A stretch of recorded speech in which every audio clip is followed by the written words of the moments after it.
We've got city cars, small cars and family cars, four-wheel drives, people movers and a whole bunch of SUVs. Some of the fastest performance cars on the road and some of the finest luxury ones. Some of the sexiest convertibles on the road and a bunch of workhorse utes. We call it Drive Car of the Year. Welcome to Drive Car of the Year for 2011. It's the biggest test of its kind in Australia, and this year involves 46 cars, 11 judges and 13 individual categories, covering every single new car on the market. Oh yeah, and it takes 6 long days. The idea is to put every car under the ultimate scrutiny, not only putting it through punishing dynamic disciplines, but also a diverse road loop before judges get to the more challenging task of poring over every car. Judges look at all aspects of a car, from its engine performance and fuel economy, driving nous and value, through to quality, comfort levels, practicality and safety. It's an arduous task, up and down the same hill, in and out of the same witches' hats, again and again and again.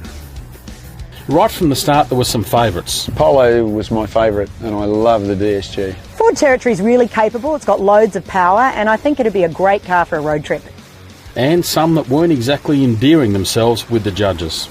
Well, the other thing with the Yaris, it seems like they've just reskinned the old model, so old technology engine and so on, and I think in the modern world that's not quite good enough. The X-Trail's, it's a big car in its category, but unfortunately that's pretty much all I can say about it because it doesn't drive as good as it looks.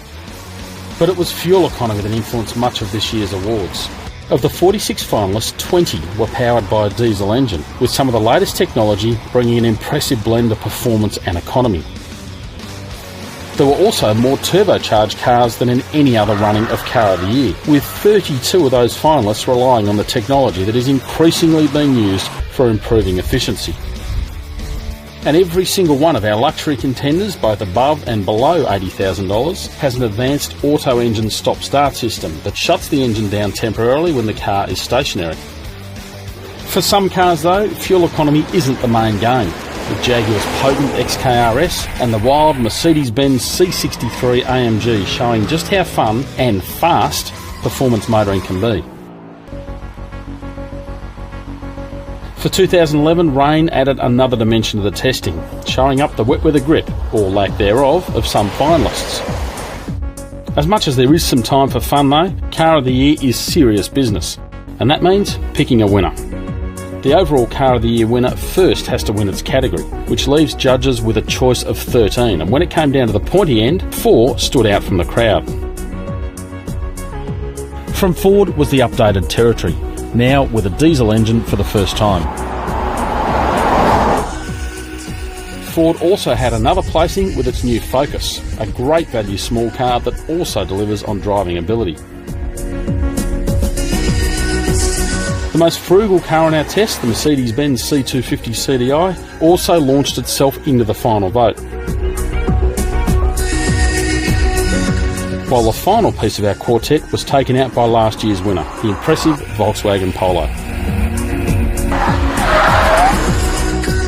And after a long week, where judges covered more than 20,000 kilometres, it all came down to one car. And that car is the Mercedes-Benz C250 CDI. Now this is the most economical car of all 46 on test, using just 5.1 litres of diesel per 100 kilometres. It's an amazing feat, especially when you consider it also gives really good performance.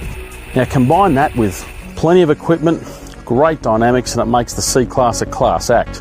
That's why it's our Drive Car of the Year for 2011.